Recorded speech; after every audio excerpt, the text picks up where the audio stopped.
Halo guys, assalamualaikum warahmatullahi wabarakatuh. Gimana kabarnya semua teman-teman? Semoga selalu dalam keadaan baik-baik saja. Oke, siapa hari ini yang mungkin tadi merasa agak sedikit kedinginan ya? Karena emang sekarang di Taiwan yang saya dengar dan saya lihat di beritanya itu emang suhunya sekarang sudah mulai dingin ya. Dan gimana di tempat kalian? Yang saya tahu itu di daerah Changhua. Apakah mungkin di daerah lainnya itu juga merasa dingin? Karena sama sekarang di Indonesia pun, karena tadi ya khususnya di daerah Jawa Tengah itu sudah mulai hujan dan malamnya itu ya seperti ini dingin ya, sehingga kan saya juga menggunakan jaket, dan jaket ini saya dulu waktu pada musim dingin kerap sekali saya pakai ya, dan alhamdulillah masih bagus, dan saya bawa pulang akhirnya saya pakai lagi.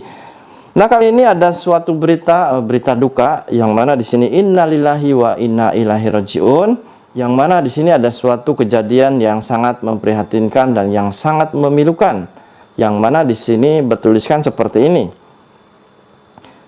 Matahari sudah tinggi, seorang PRT asing di Phuoc Phulam tak juga keluar kamar setelah diperiksa ternyata mbak tersebut sudah meninggal.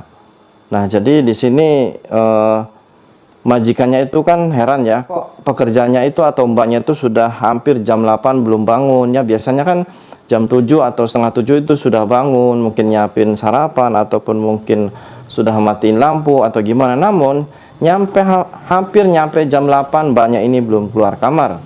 Nah, disitulah majikan akhirnya langsung masuk ke kamar mbak tersebut, takutnya mungkin sakit atau gimana. Dan setelah dibuka ternyata mbaknya itu sudah pun tidak bernyawa lagi. Yang mana di sini kronologinya.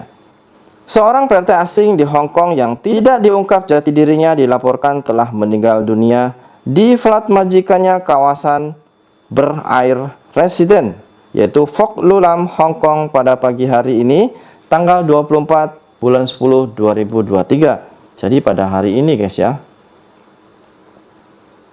Peristiwa tersebut terungkap saat majikan merasa keheranan.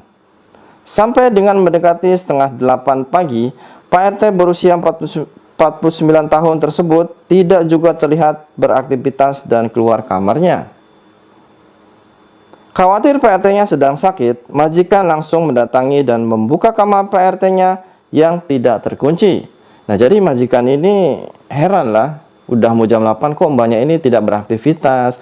Biasanya mungkin cuci muka atau matiin lampu atau mungkin nyiapin sarapan ya. Nah, karena di situ saking kagetnya, takut mungkin mbaknya itu sakit atau gimana, akhirnya majikan itu langsung masuk ke kamar mbak tersebut. Sadar sesuatu telah terjadi, majikannya langsung menghubungi aparat. Majikan terkejut mendapati PRT-nya sudah terbaring lemas tak bergerak sama sekali. Sadar sesuatu telah terjadi, majikan langsung menghubungi aparat. Nah, ketika majikannya itu masuk ke kamar mbaknya, ternyata mbaknya itu sudah lemas dan sudah tidak lagi bernyawa. Akhirnya mbaknya itu sudah maksudnya tidak ada kehidupan lagi ya.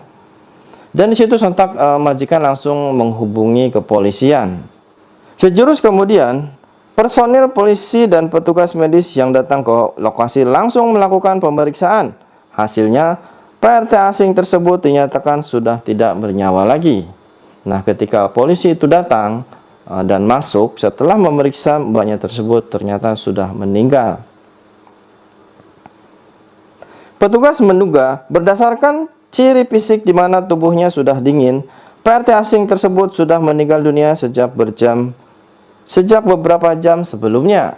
Nah, jadi mungkin sebelum majikannya masuk juga, mbaknya itu mungkin emang sudah lemas dan sudah tidak bernyawa lagi guys ya. Makanya setelah para polisi itu masuk, mbaknya itu sudah dingin dan setelah dicek emang sudah seperti itu sudah beberapa jam yang lalu.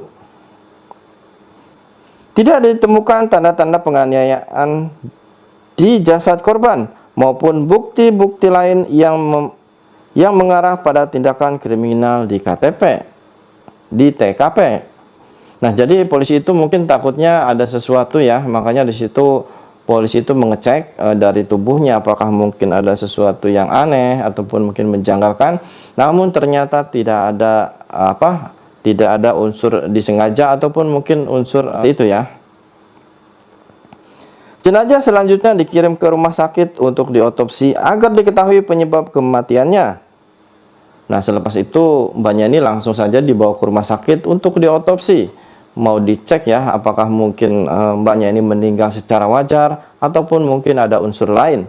Nah, jadi di sini khususnya untuk teman-teman yang bekerja di mana saja ya, di Hong Kong, Singapura, Malaysia, Arab Saudi, dan di Taiwan ya, itu harus bekerja berhati-hati apapun itu pekerjaannya dan apapun itu tantangannya. Seperti mbak ini tidak diketahui dia seperti sakit atau gimana ya, namun pas pagi, pas dibangunkan ternyata mbaknya itu sudah tidak hidup lagi atau tidak ada kehidupan lagi.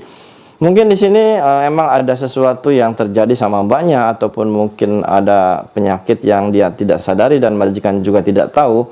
Jadi untuk teman-teman yang berada di luar negeri dimanapun bekerja agar selalu menjaga kesehatan ya. Jangan sampai terlalu sering bergadang, jangan suka terlalu makan makanan yang pedas, dan biasakan kalau pagi itu harus minum air putih. Karena setidaknya kita itu sudah mengobati diri kita sendiri dengan minum air putih setiap bangun pagi ya. Ingat, amalkan setiap bangun pagi, amalkan minimal 1 gelas. Ya, kalau lebih juga nggak masalah, itu malah lebih bagus ya. Karena ingat, kita itu bekerja di luar negeri, jauh dari saudara, jauh dari keluarga ya. Jadi kita harus pintar-pintar sendiri untuk menjaga kesehatan kita. Kalau seumpama terjadi sesuatu, otomatis akan repot ya. Nah, jadi untuk teman-teman, kalaupun dalam pekerjaan itu mungkin agak rumit, agak sulit, dan agak capek dan menguras tenaga, kalian itu harus pintar-pintar menjaga diri sendiri ya, jaga kesehatan. Makanya kalau pas istirahat ya, itu gunakan untuk tidur ya. Jangan sampai begadang, HP, teleponan sama garangannya nyampe malam ya. PC-an biasanya tuh sampai tidur ya, telepon masih bunyi. Itu padahal sangat berbahaya, yaitu radiasinya ya teman-teman. Jadi kalau emang waktunya kerja, kerja. Dan pas waktunya istirahat, kalau mau telepon, telepon sebentar, dan selepas itu tidur. Ingat, besok masih ada pekerjaan yang harus banyak, besok harus ada pekerjaan yang harus kita kerjakan ya. Jadi untuk teman-teman, semangat terus dan jaya.